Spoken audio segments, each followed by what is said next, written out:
What's going on, guys? This is Badass Veer, and I'm back with another Marvel Legends review. This time taking a look at the Captain America Winter Soldier Infinite Series Hydra Soldier. So this is the new version of the Hydra Soldier that they came out with, which is a very nice figure. I'm really glad they updated this, and I'm really glad that they gave us an army builder wave, which is pretty awesome because everyone likes to have army builders for their different groups of people, and why not have Hydra? Now, I don't have any of the old ones because I hadn't really gotten into collecting yet, and I kind of missed out on them, so I'm glad to pick these ones up. They seem to be the far superior versions of them anyways, more articulation and cooler stuff going on with them. So I'm really happy to pick this guy up, and I hope to get at least 5 or 6 total, but who knows how that will turn out. I already have 2 so far, so we'll see. But yeah, really cool figure. I really like that they're using this Bucky cap mold. I don't mind them using it. It's a good mold to use for fairly muscular people. Not too big, not too small, just right for people like this guy and others. So pretty cool, but not much not much going on with him. He's mostly green. I don't think there's really any shading going on except for maybe in the yellow, but I think the yellow might just be like a really kind of a dark yellow, but it looks like it could be that it was painted or molded in a lighter yellow and then painted over with a darker yellow to give it more of a kind of a shade to it. His wrist up here, they are painted yellow over green, so there's not really anything going on there. His hands are molded yellow with the same kind of dark yellow as the boots, as well as his harness and his belt, which I think have a really nice detail on them. They look pretty nice, and he's got the little Hydra, or an H for Hydra, I guess, on there. You can take this thing off. You undo it at the pouch, but I don't know why you would want to do it. But I guess this body would be good for doing customs with, since he's pretty plain and you can take all this stuff off and you can probably just paint him up and stuff. So that's pretty cool that you can do that, and since his head is pretty much the same size for everyone, it wouldn't be too hard to do. So that's pretty cool. He comes with this, well, he actually comes with 2 types of guns.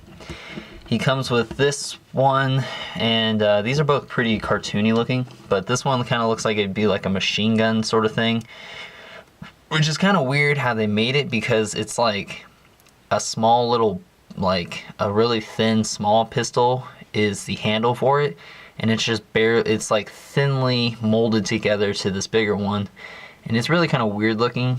I think they should have like connected it here, because I don't know why it needs to be separated like that, which is really weird. But the really cool part about it is it has like a skull on it with some tentacles to resemble Hydra, which is really nice, so that's cool. But other than that, not really much else going on with paint, but it's a cool looking gun. And then he comes with this thing, which kind of, I think it would be like a sniper rifle or something, I'm not really sure. I don't really particularly like him holding this one, because it doesn't, the handle of it's pretty fat, and there's not really anywhere for his finger to go to like a trigger hole like this one does. So he kind of just holds it, and it, I don't know, it just fits kind of awkwardly, and there's not really anywhere to hold it except for like way up here, but that's just kind of weird. I don't know. It's a really weird gun, so I prefer to just have him holding this gun. But yeah, other than that, he doesn't come with any other accessories except for a piece of the Mandroid figure, which is like the left or right arm, I believe. So that's pretty cool. Let's take a look at the head sculpt. I really like the color of his eyes, how they painted him red, and then he's got a very like angry look on his face. I think it would have been cool if we would have got like different variations of his facial expressions, where like maybe his mouth was open or something like they did with the old ones. But then again, this is a running change of the Red Skull, so I guess there'd be no way to have like 3 different variants, especially with Hasbro, since they're not very good with variants. So it's really surprising that we even got these figures to begin with, so that's cool. But other than that, there's not much to talk about them. I think this harness might be reused as well. It might just be, you know, kind of like, I think what it is, it might be like the same as Hawkeye's, but it just has this extra piece here, so I think that's what it is, and they might have done it differently. I don't know. It looks familiar, but I think that might be what it is. But it looks like a just a, you know, tweaked version of someone else's harness. So yeah, but I think it's a really cool figure. I would recommend you pick them up, and I'm sure everyone is anyways, considering it's a army builder, and who doesn't want army builders because they're cool. So I don't think there's something else I've noticed on some of these figures is like his legs kind of wobble around for some reason. I don't know what's up with that. I've also noticed that it seems like the waist joints aren't very like tight, so it's kind of weird, but I don't know if anybody else has that problem. So yeah, I don't know, there's just something to note. But let's go over articulation real quick. His head is on a ball hinge, so it can look up very high, can't look down very low. Rotates 360 degrees. Arms go in and out. Rotates 360 degrees at the shoulder. Bicep swivel. Double jointed elbow. Rotation in the wrist as well as a hinge. He's got a kind of a closed hand here, which doesn't really do anything, and then he's got a trigger hand over here. So most of the guns he's gonna hold, you're gonna probably want to put in this hand, and then he can hold like the, what's it called, the handle over here. So like that. Just to let you guys know if I didn't mention that before. He's got an ab crunch, which goes a little bit back, but not too much, but it does go forward. Ooh, that was pretty stiff. He rotates at the waist, and something's preventing him from, it kind of locks into place, which is kind of weird, but anyways, his legs can go forward and back a little bit. They go out about that far.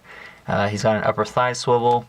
He's got double jointed knees. He's got a boot rotation, which doesn't really need to be there, but I guess it doesn't. I guess it's extra articulation or something. I don't know. It's not really needed, but it's nice to have, I guess.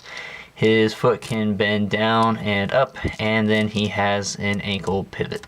So really nice articulation. I mean, like I said, this is the Bucky Cap mold from Series 2, so kind of ironic that that would be the first of the many awesome figures, especially this one since it's in his own movie line. But anyways, so yeah, this is a really nice figure. I really liked this Captain America wave, and I really like the Spider-Man 2 wave, so hopefully if Hasbro can keep it up and give us more good figures, I think in the long run it's going to be a lot better. I thought at first this was a really bad idea to do, but then I realized it's probably for the best, and it's actually a lot better than it was before. So hopefully they'll keep it up, and at some point I hope we'll get our variants, but I don't think that'll happen. But we'll see what happens. But anyways, so that's my review. Hope you guys enjoyed. Please comment, rate, share, and subscribe, and then stay tuned for a final thoughts review. And I got some more reviews coming up pretty soon, probably in the next couple days if I can get around to it. But yeah, so hope you guys enjoyed. Talk to you later.